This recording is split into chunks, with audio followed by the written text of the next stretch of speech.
All right. Another episode of Dynamite Delight has now ended. Now, let me make this clear to you all. Was this a good show? Yes. We got some good wrestling leading for World's End. The Gold League has had 3 matches, no problem. We got a little bit from Eddie Kingston. We got a little bit from the lady that we love so much, a tasteless, I know I can call her timeless, but tasteless Toni Storm. I'm going to tell you, will you like this show? For the most part, yes, but I'm going to make it clear there's a lot of wrestling here and some development, even though we did get Dante Martin back. There's going to be some that's going to say that, what do we got here? It's nothing. It's nothing. There's no character development. There's going to be people going to say that, and I'm going to tell you that's not true. Do we have a large, and understand, when you compare it to WWE, the main roster, they don't have huge character development. They got the same characters that they mostly elaborate on, because that's what I want to make very clear. When you look at WWE, not NXT, Raw, SmackDown, you got the same people over and over again adjusted. Very few new people in, and the few people that are in, guess what? They job their asses off to the ones that are established. That is what they've been doing. Whether Triple H is doing it on purpose or not, or Vince is doing it or not, or Ari Emanuel or his daughter is doing it or not, we still got them more established wrestlers in WWE being put over way more than the newer talent that supposedly came up from NXT in the last year or have been up there for more than a year. I'm sorry, that's the way it is. That's what we got. Like I keep saying, long-term booking doesn't mean it's good booking. Now, here in AEW, we got some development. We got one person coming back. And I can say the story, a real story compared to Cody Rhodes, of Sting has been elaborated on. Let's open with one Gold League match of Moxley versus Jay Lethal. Now, I love me Jay Lethal. I still love Jay Lethal. I wish he would have gone back to Impact Wrestling. Maybe if he doesn't have a long-term contract, maybe he'll go back when it turns to TNA. I think maybe it would be better for him to go back.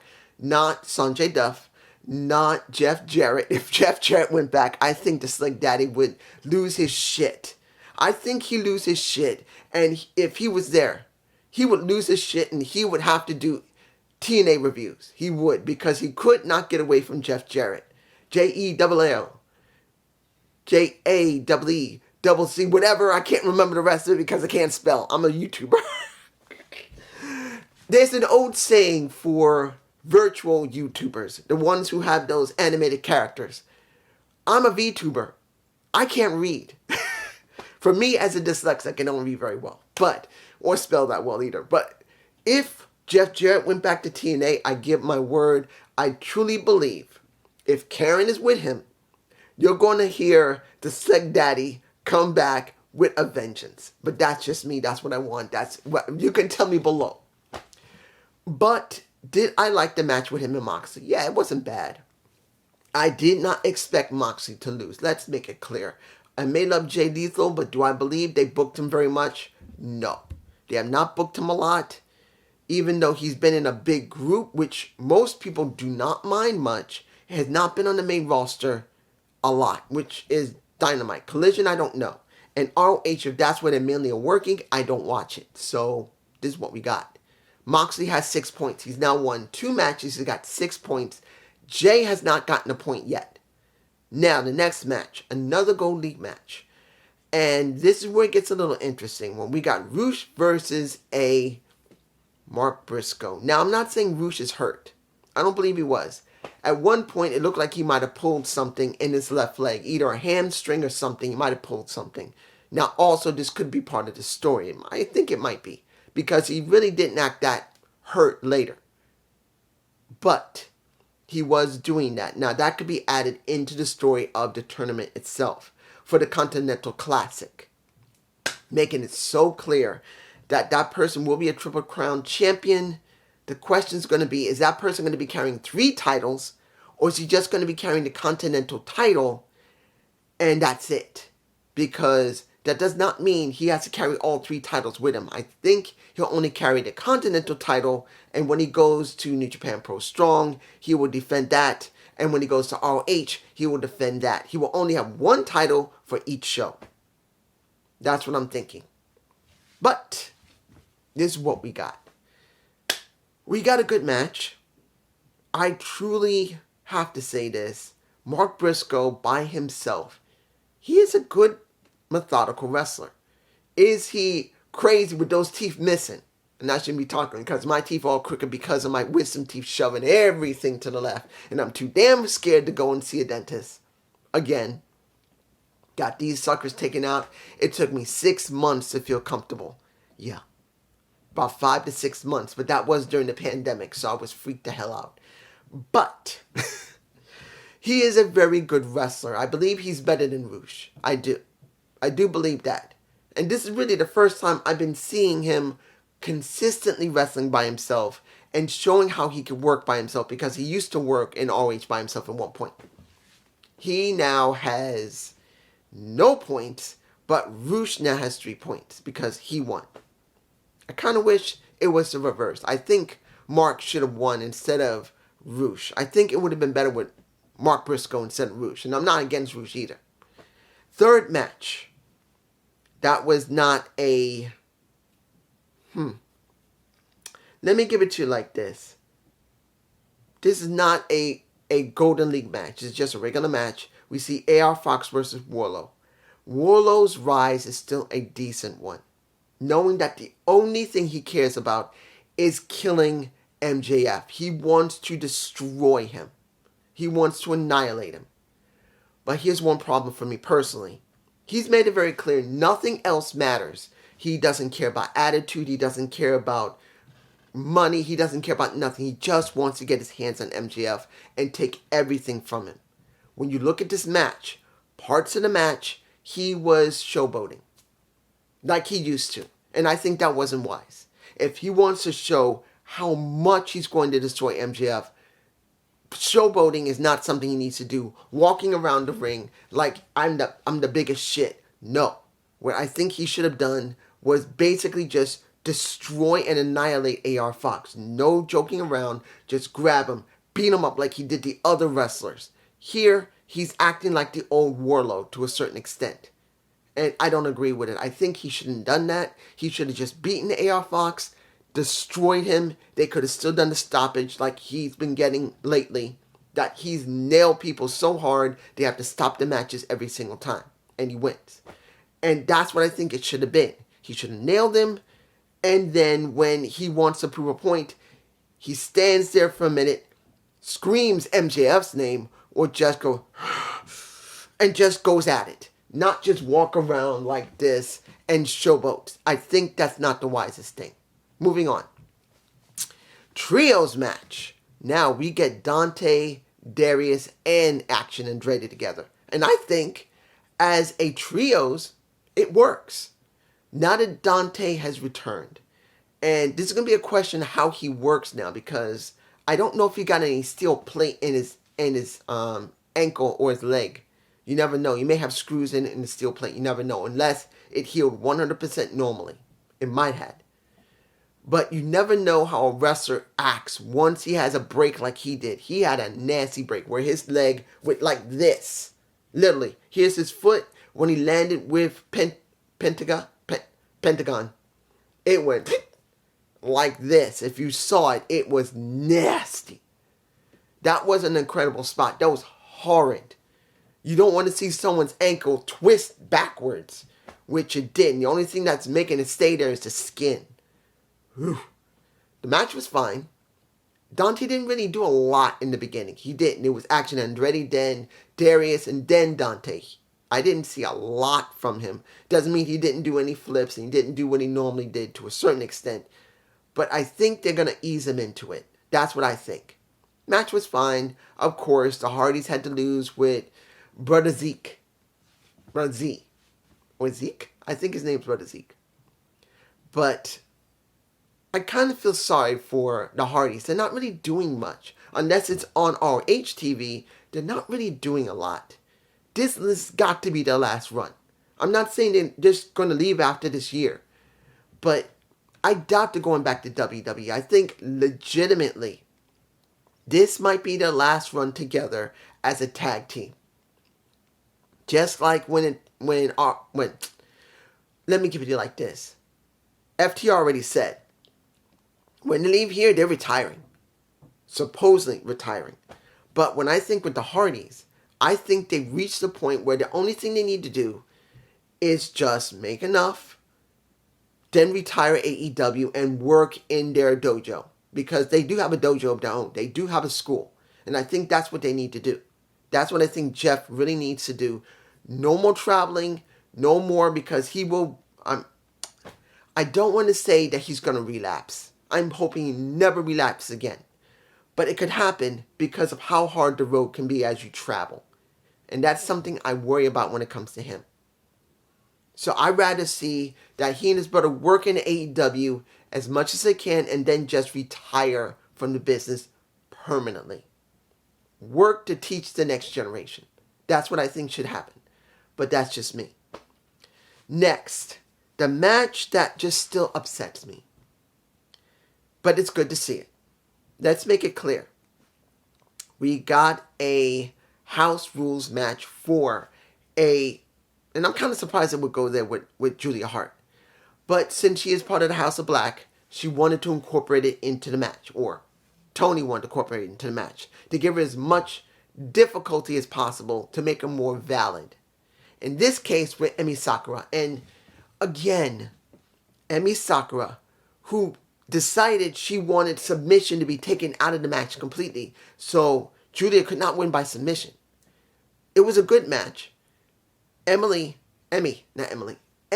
did a decent job, and I have no problem with her, except they don't push her character. She's supposed to be a queen. She's going, oh, oh, oh, oh. I want to see this woman pushed and made into something. It is rare to see a Japanese wrestler other than Hiro Kushida or Ryo pushed. Who else do we have? Tell me. Who else do we have that has been there literally almost day one? That's Emi Sakura, when she was doing the Freddie Mercury bit, and now the queen, the empress, or queen, I think it's queen. I would rather see them push her as well. Let her story be done. Let someone talk for her. No. I feel like the women's division is still dead, other than one person, and that's Tasteless Toni Storm. And that is, I know, I should be saying Timeless Toni Storm, but it's tasteless because she is timeless. She is the be-all and end-all of AEW's, not diva, but movie and pantomime and well, Hollywood, the real version of Hollywood, where they like to use people a lot. Do I like, what is her name?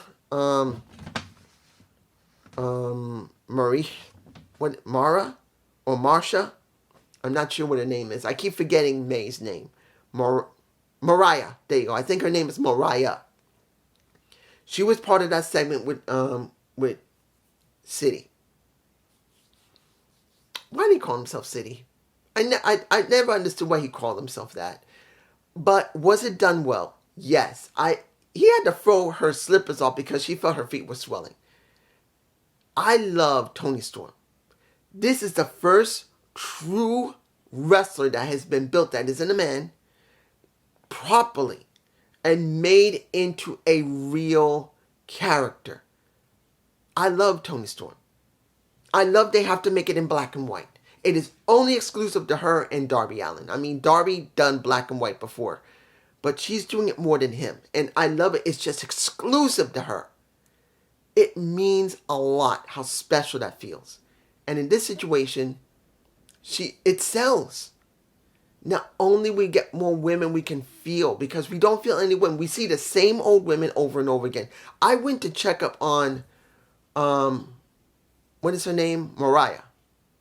And if that's her name, I'm hoping I didn't forget her name. I probably have. But all the women there, where's Taya Valkyrie? Is she hurt? Where's Athena? Show me Athena. Show me Taya. Show me Selena Deep. She's supposedly on their roster still. Show me Madison Rayne. Show me somebody other than the same old women. I know that Jamie Hayter's still hurt, so she's out. And I know that Thunder Rosa is still working to get back. But you still got a huge amount of women. What do we always see? Penelope Forbes? Pretty much the bunny's not there right now. She's gone. She's left. Either they let her go or she got fired. I think she didn't want to renew her contract, so she's gone. But honestly, I'm telling you, when it comes down to this, they got all those women. And what are they doing with them? Mercedes Martinez, nothing. Diamante, nothing. We don't see them on Dynamite. Maybe you might see them on Collision maybe once or twice, as far as I can tell. But nothing on the main show. You got my point. Okay. We got 2 segments. One with Adam and Christian, and the other one MJF and the unknown guy with the black mask and the Samoa Joe. Let me give it to you like this. Let's do the Samoa Joe, the MJF, and the Devil Mask and his men and his crew. I liked that MJF put over Joe. He didn't need to. Joe's already over. But he wanted to show respect to Joe. And the one thing I liked, he mentioned TNA. Of course, he didn't want to say that Impact Wrestling is about to come back and become TNA. That, I guess, he didn't want to do, or Tony didn't want to promote them. And I think that was kind of a mistake. If they're willing to do something with New Japan, at least they can say something about Impact Wrestling. They did work with them. I'm not saying to lie themselves again, because they really didn't get anything done working with them. But if you're going to mention them, at least say they're about to reset themselves. I think that could help. But he put over Joe in that respect. And he also put over Joe when he was in WWE. Made it very clear that Joe, who was a champion, who was a staple in the wrestling industries, was never really recognized as a champion in WWE. But it doesn't take anything away from him. I would not be here if it wasn't for Joe. But he made it clear, I'm pretty damn good myself. And I respect Joe, but I'm going to do everything I can to survive Joe. I survived you once, I'm going to survive you again. But then, as everything was over, lights started flickering, the guys came out, someone large came out with a bat, looked larger than MJF. Guys, I do not think it's Adam Cole who's doing this. Of course, it's got to be someone else. I don't know who it is, but it's someone else. I don't know if it's a Nick Nimitz. What is the guy? Former Dolph Ziggler. Or a couple of other people who worked in WWE. I'm wondering if it is. I do not think it's Bobby Fish. I'll be surprised if it's Bobby Fish working with Roderick Strong and pretty much the Kingdom. I'll be shocked if it's them. But whoever it is, they got scared off by Joe. Joe's telling them, calm yourself. I want you healthy. He says, no, I want to match with those guys. I want to take them out. And now next week there's supposed to be a match. And Joe doesn't want to get involved, but he's now put into the situation because he wants MJF healthy. It was good. But what was better was, pulling the heartstrings. Even though everyone knew what was about to happen. It was obvious. And to be honest, I kind of wish they hadn't done that. But it wasn't done bad. Because it felt telegraphed. We knew Adam was not going to fall for anything Christian was going to say. And Christian tried to say that after he took out Killstreak, Luchasaurus, as he was going to say. And then he realized he had to go back to Killswitch. And everyone said, you fucked up. He went through his monologue. He said, look, I had to go and take a trip. I had to take a ride. It felt like a trip. Then it felt like an experience. And then it felt like remembering everything. Talked about his mom. Talked about he didn't have a father. Talked that his father was like a father to him and still is his favorite wrestler. He said, I'm not your dad, but I'm your brother. And let's try to make this right. Let's try to do this right. You wanted us to be a tag team. Let's try to be a tag team. But as Adam was conflicted, going like this, you get a little bit of a folding of a title that was around the shoulder of a Christian Cage. And as he's about to hit him with it, He nut shot his ass. He went with that leg right up Christian's nuts. And he said, turn at me, you damn bitch. And he says, I'm coming for that title. I'm coming for you. And pretty much I had to write it here. Go fuck yourself. Which I know they're going to bleep out. Which is more realistic. But let's make this clear. Did it feel staged? Yes. Did it feel a bit rehearsed? Yes. But I can understand why they did it. I understand why Christian and Adam did it, because after Nick Wayne has been taken out and Kill Switch was taken out, they had to do something there. Something had to be done. I'm not going to say what, but something had to be done. Oh, and the last thing I want to say before the final match is I really like what they did with Eddie Kingston. That he had his match on Thursday. No, what was it? Not Thursday. I mean Saturday on Collision. He lost. Supposing he lost. I didn't see it. Because as you know, I did do Survivor Series. So I did not see it. But I really liked how he talked. I love Eddie. And this is what I'm going to make very clear. Eddie should be the focus. Outside of those titles, why don't they push Eddie? Put him on the TNT title picture. When they're finally finished with something.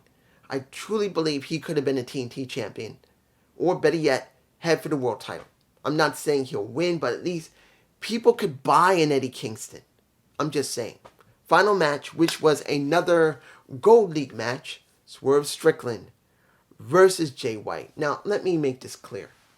Did Jay White do a decent job in the last match? Yeah, he did. But he didn't win. But I'm going to tell you this. Oh, wait a minute. Did he win? I think he did win. I think he did. My mistake. He did win his match. He won 3 points. I'm sorry. I do believe he did win 3 points. But I didn't expect him to beat Swerve. I'm sorry. After what happened with him and Adam Page, there is no way they're not going to push Swerve more further into this tournament. But I'm going to tell you this. And I know there was one person said Swerve was already over. No, he wasn't. I'm telling you right now. Swerve was not over. Swerve was, even after working with Keith Lee, was not over. No matter how much, whoever, you know who you are when you left that comment saying Swerve was over. He was not. I'm sorry. He was not over until he had to work with Adam Page. I'm sorry. He was. He became it now. And I'm glad he did. But there's no way he was before. No matter how much you want to say he was great on the mic, he was great in the ring, which he isn't. He has flaws. But he was not over enough. Now he is over, and they cannot just push him almost all the way to the end of the tournament. And the match itself, was it good? Yes. But I'm not going to tell you that Swerve Strickland sold correctly. Or Jay White. Jay White didn't sweat. Let me give it to you like this. 1/3 into the match, you can see Jay White mostly was selling to Swerve.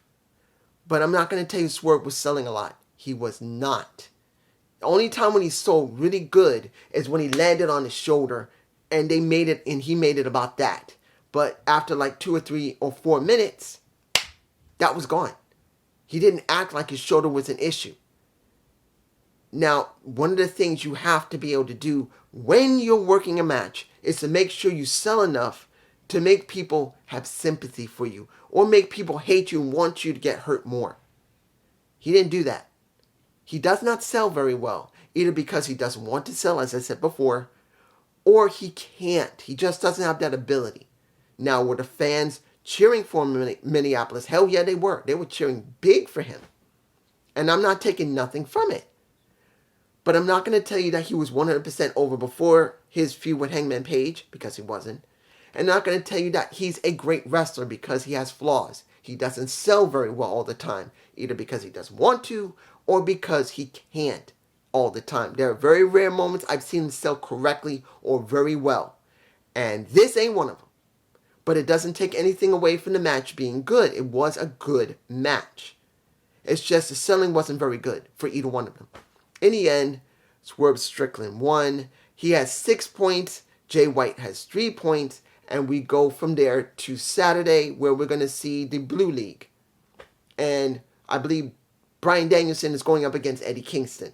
So this will be interesting how Bryan and Eddie are going to interact, particularly if Bryan's going to have the eye patch on his eye, which I don't think he needs at this point, but you never know. It's just me. Peace.